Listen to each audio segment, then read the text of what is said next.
RMN Drama presents Kini ang akong suliran. Sa bugtong tuyo nga kami makaalagad kaninyo. Among gituyo pagmugna kining maong tulumanon nga pagatambagan nila ni Dr. ni Elaine Bathan nga mutabang sa pag-iway sa mga gumunhap ug kalibo nga inyong gihambin ilabi na sa punto legal. Kinisab si Dr. Rene Obra ang kaabag sa inyong suliran. Kini ang akong suliran. Kini ang akong suliran.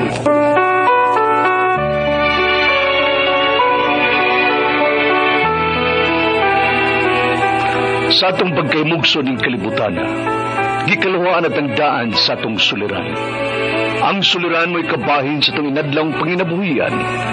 Aba na doon ay suliran nga dili mo mapasan nga ikaw ra. Nagkinahanglan kag katabang aron sa pagsulbad ni ini.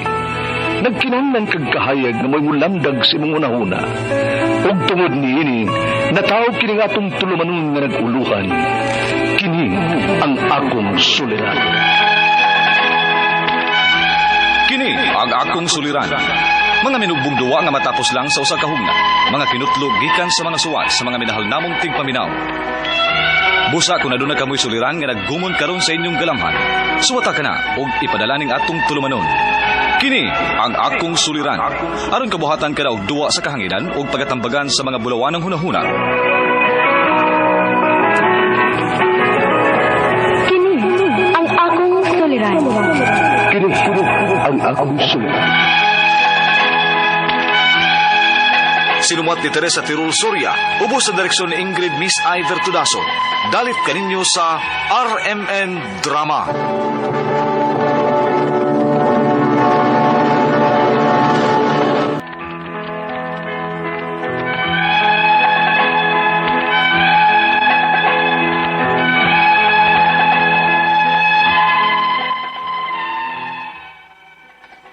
Maayong adlaw kaninyong tanan nga nagpaminaw karon, ning tulumanon kini ang akong suliran. Ilabi na kaninyo Dr. Rene Obra ug Attorney Elaine Bathan. Ingon man sa mga artista nga maghatag og kinabuhi ning akong suwat suliran. Tawgalan ko ninyo sa pangan nga MK. Hingkod ang pangidaron, minyo ug may tulo ka mga anak. Taga Cebu City, pero dito gid kumataw sa Surigao del Norte. Punto legal kining akong suliran. Kabahin kini sa akong PSA birth certificate nga lahi ra sa akong gida nga apelyado sukad pa sa akong pagkabata. Aron inyong hisabtan, ingon inyang mga panghita po.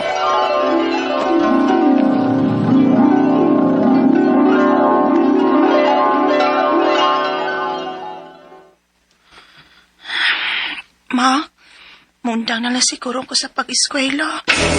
Ha? Uy, nga naman MK. Nakasabot man ko sa tong kalisod, ma. Napakoy ibang mga igsoon nga nag-eskwela. Mugifoy na lang ko alang nila. Pero nak, anugon kaayo. Mag 4th year college ka na unta.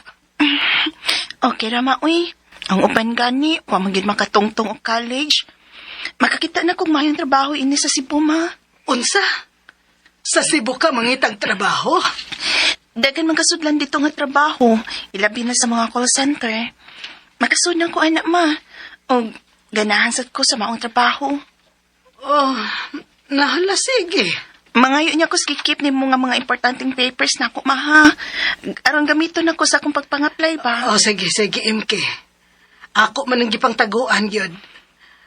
Unsa ba imong mga gikinahanglan nga dad-unon, ha? Siyempre, ma, labing siguro ang birth certificate, ang akong high school records, o uban pa. Nahala sige. Akong kuhaon.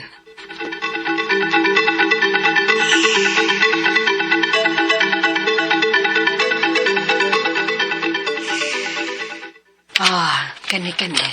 Imuha man ni. Kaning mga diploma ni mo. Kinahanglan pa ba ni mo? Ako lang sad ng dadon, ma. Nahala sige. Kay imuha man gid ni. Dad-an na lang ning tanan.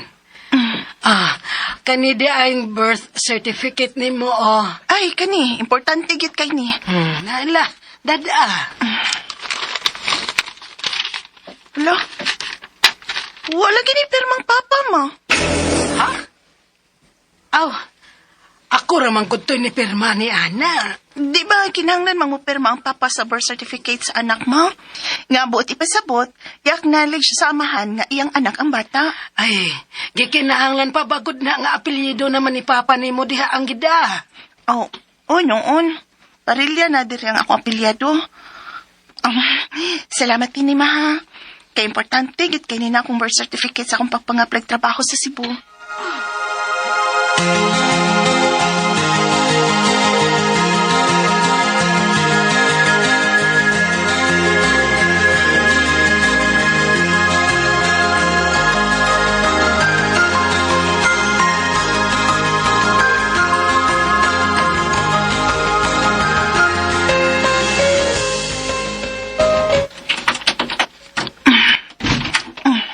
Hi. Ay, nauna din kag-abot din sa itong boarding house, May. Oh, Nagyawi-yawi pa ko. kumusta man ang pagpang-apply ng trabaho? Nadawat na ko, day. Pero daghanas ang requirements, uy. Kinahanglan di ay nga may record na ko sa SSS, sa pag-ibig, sa PhilHealth, ingon man sa atong TIN. Oo. Ingon anak sab ko sa pagpang-apply na kong trabaho. Pero dali raman na. Basta na lang kay kumpletong requirements, labi na sa PSA, birth certificate nimo. Ha? Usa man ang PSA birth certificate? Aw, kay naman ko'y nga birth certificate diri. Asa ko no, kung sa PSA ba na nimo gilukat? Dara, kadit. Uy, hala. Di man ni PSA birth certificate ang imo. Unsa?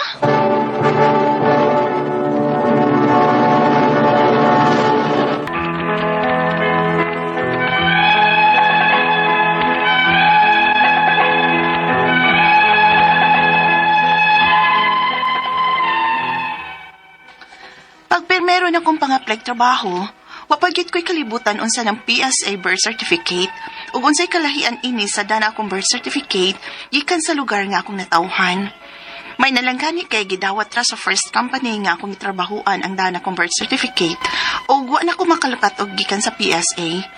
Kay kining bag-o lagi kang nangitag trabaho, gusto tang makatipid sa gasto ug mao na kining akong gigamit sa akong SSS, sa pag-ibig, PhilHealth o company records. Nabalhin-balhin na sab kog mga laing kompanya. Naminyo og nanganak nga gamit na ako ang birth certificate na nadana ko ang apelyado ni Papa. Hangtod nga, sa last na company nga akong gitrabahuan, gi-required yun ang PSA birth certificate. Maong napugos kog lukat. Unya? Ha? Mao na, ma. Imo mga apelyado din akong gidasa kong PSA birth certificate. Uy, naunsa man na. Nga sa imong birth certificate diri sa ato sa Surigao, kang papa man imong apelyido na ang imong gidang apelyido. Lahi di ay ang record diha sa Cebu. Sa PSA, ma. Muli ko diha, ma, ha. Kay lihokon ko ni pastilan, uy. Ang apelyado ra ba ni Papa ang akong gigamit sa mga birth certificate sa akong mga anak? Uy, unsa ko ng pagkahitabo, MK? Diyan na ta magsulti nag-abot na ako diha sa ato, ma. Mapauli ko. Magsusi ko ani ko na unsa o ngano ni.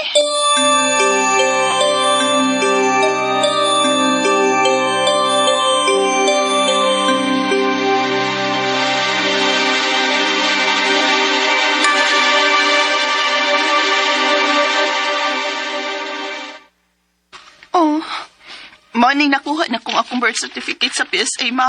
Pa. Uy, apelido to ni sa imong pagka-daga day ima. Wala, uy.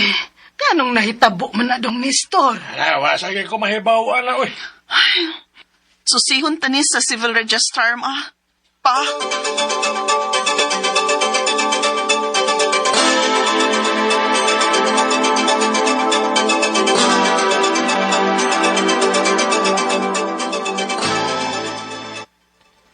Natawo ka, ma'am, 1992. O nakasal sila si ma'am ug sir, 1994. Tinuod ka na, sir. Kaning live birth nga inyong gikuptan, posible nga wa ni ma-forward sa PSA. Kaya wa mo guni pirman ni mo, sir, nga magmatuod nga ikaw ang amahan. Ingon man gud to nga dili pa ko pwede nga mo perma kay dili pa mi kasado ning ako asawa. Pero pwede ra nga makada ang among anak sa akong apelyido. Dili, sir. Kinahanglang mo pirma kagyud unta sa likod pang matuod, nga gi-acknowledge o giangko nimo nga ikay amahan sa bata. Unya, unsa may sulbad anang tanan, sir?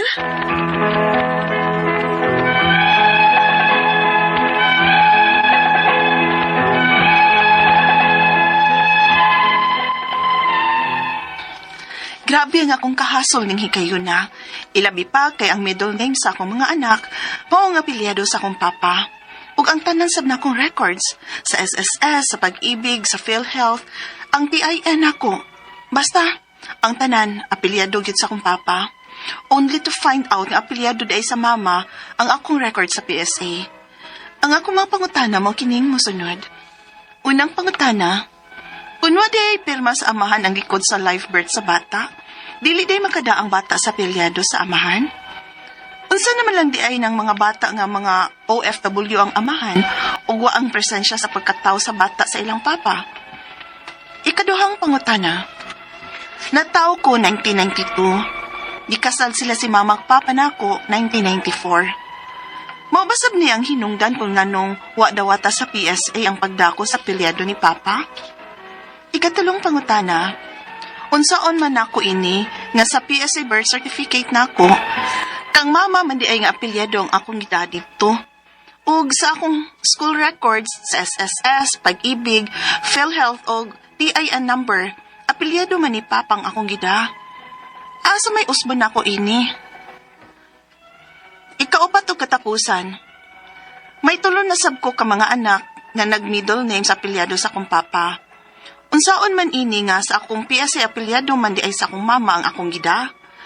Palihog, tabangi ug tambagi ko, kini ang akong suliran, MK. Mayong adlaw, mga suking tigpaminaw, kini si Attorney Elaine Batanog. Ako karong adlaw ang muhatag ninyo og tambag, tubag, solusyon, kalinawan sa inyong mga pangutana, mga problema na may punto, legal. Of course, sa mga pangutanang medical na as Dr. Rene Obra to the rescue, mauna nga ay na ninyong dugaya, ipadala ang inyong suwat sa suliran_612@yahoo.com or sa ato ang Facebook account nga kini ang akong suliran official writers page. Pwede sad atong ipadala sa 3rd floor, Jose R. Martinez Building, Osmeña Boulevard, Cebu City.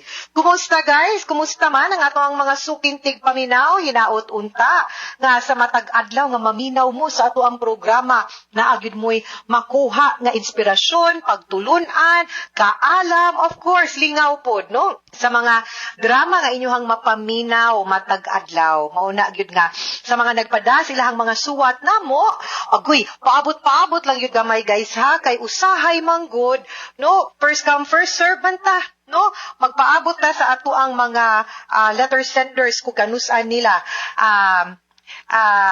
dili letter sender sa ato ang mga scriptwriter kay first come first served man, no, so makauna lang, no, nga og padamo puy unang mahatagan busa aamo sa yung hangyo ninyo nga when you send letters kumpletuha pat lihog ang mga detalye hinungdan sinugdanan anang inyong mga pangutana mga problema para mas masabtan sad yun na namo mas klaro pud ang amo ang mahatag nga tambag ug tubag guys ha. Letter sender nato karong adlaw kay nagpadayon man gyud sa ato ang programa no wa gyud nagurong bahalag mahal na kayong mga gasolina ngamatmon mo no kung asa man kay imong dapita ba medyo ning hawan-hawan baya gyud ang daan gamay na luag-luag kay kibaw ko daghan kaayo nato nagtipid no og gasolina kay ako mismo ang ako ang mga lakaw guys ako yung giplano kana ganing og dili need nga mulakaw dili ko mulakaw og dili need nga magsimang-simang akong planuhon akong ruta uy kay kanang ako mismo gibati gyud nako ang kalisod no sa ato ang kahimtang karon og dili gyud lalim matay taasa na gyud sa presyo sa gasolina unya ang mga palaliton murag ning sakasad no unya ningon sad sila nga ang kuryente basin musaka pod pagkapait busa kita magpadayon gyud tag-ampo world peace guys ha mintras wa pa gyud ang kalinaw padayon tag-ampo og padayon tagminaw sa ato ang drama sa kahanginan ato ang letter sender si MK wa ni siya musulti kung unsayahang tinuod nga banga, no? Ato lang ning taguon ang iyahang ngalan, no? But gipadani sa kini ang akong suliran official writer's page from Cebu City, pero nataw siya sa Surigao del Norte. Naamang gud siya problema sa iyang birth certificate kay ang iyang mga apelyido lain ang iyang gidasukan pagkabata. So, di man gud to lahi ito nga apelyido. So, una niyang pangutana, kung wala day pirma sa amahan, kay legitimate, no? Ang likod sa live birth sa bata, dili di ay makadala ang bata sa apelyido sa amahan. Unsa naman lang di ay ng mga bata nga mga OFW ang amahan o wala ang presensya sa pagkatao sa bata. Atong klarohon, unsa nga klaseng amahan. Ang amahan nga illegitimate ang bata. Meaning to say, wa na minyo ang papa ug ang mama. Wa na di na kinahanglan. Ang kanang sa likod nga portion sa live birth, nga akong ginastorya sa inyo ha, ang gamit ana is kung illegitimate ang bata. How will you know kung illegitimate ang bata? Kay wa na minyo. How will you know sa birth certificate? Kay naman ay portion, name of child, name of mother, name of father, date of marriage. So kung naay date of marriage, pasabot ana minyo sila. So automatic nga ang dalhon nga apelyido sa bata nga legitimate kay minyo ang iyang ginikanan ang apelyido sa iyahang papa. Dili siya magdala sa apelyido sa iyang mama. Middle name yang ang apelyido siyang mama, mo iyang middle name. Ang apelyido siyang papa, mo iyang last name or surname. Ang kaning sitwasyon nga illegitimate ang bata kay wa na minyo ang mama o ang papa, so blanco na dinha ang date of marriage. Usahay blanco pud ang papa. Anon. So, wa gyoy pirma dito sa likod sa live birth kung anon ang papa. So, ang apelyido nga dalhon sa bata, isang apelyido sa mama, no? Unya, kung pananglita na ay ngan sa papa sa atubangan pero walay date of birth, dili sad na date of marriage, dili sad na guys automatic nga madala na sa bata ang apelyido sa papa.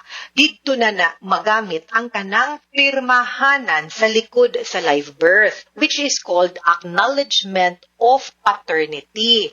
Unsa may pasabot ana nga maski di mi minyo giangkonin ako nga ako'y papa aning bataa, mga mahan ko, o buot ko nga modala siya sa akong apelyido, no? So, kanang imong giingon nga OFW ang bata, depende. Kay kung pananglitan, ninyo, ang amahan, ug ang inahan, automatic man na, maski OFW pa, di man kinahanglan mo pirma. Pero, kung wa ni na minyo, unya kinahanglan na isubmit, unya ang kunon sa papa, pwede na siyang iapas. No, kung nahuman nag-file, kay naaramang yun na period, no, kung kanusat nato taman i-file ang birth certificate, no, sa bata, ang live birth, kay para ma-process ng iyang dokumento dito sa local civil registrar ug sa PSA, pwede na nato iapas. Kung mauli na ang OFW nga papa, iapas nato ang acknowledgement of paternity. Diha pa na pwede dadun sa bata ang apelyido siyahang papa kung na-acknowledge na siya, kung illegitimate ang bata. Ha?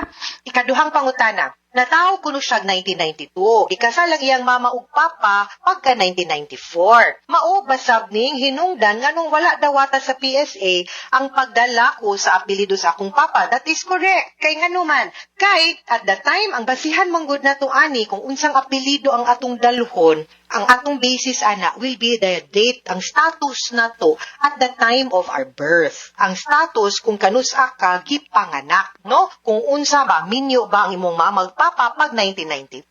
Unya wa pa man sila na minyo. Ang angay gid untang buhaton ato di gid unta ni problema perting sayo na ani nga pagka minyo nila pag 1994 di-process unta to nila ang imong legitimation. Kay pareho ra man ang imuhang mamag papa, unya na minyo man sila. No?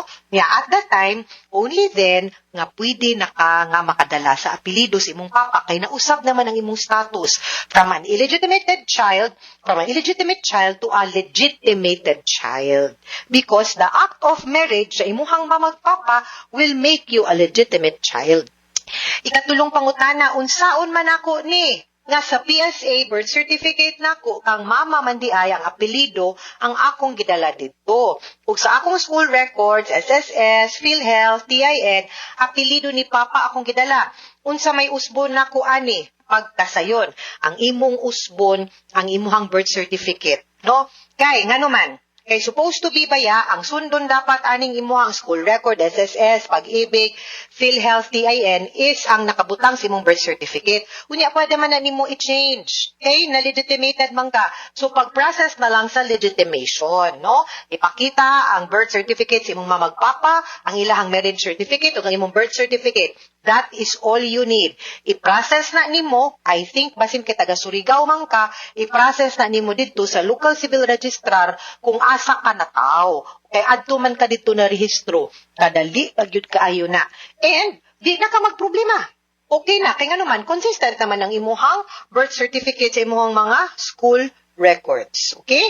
Katapos ang pangutana, may tulo na sabko ka mga anak nga nag-middle name sa apelido sa akong papa. Unsaon man ni, nga sa akong PSA, apelido man di ay sa akong mama ang akong gidala. Like I said, process of legitimation. I-process ng imuhang legitimation, di ko na problema. That's very easy, no? So wala gyoy problema nga buhatono ninyo. I think that's not going to be a problem or concern para sa mga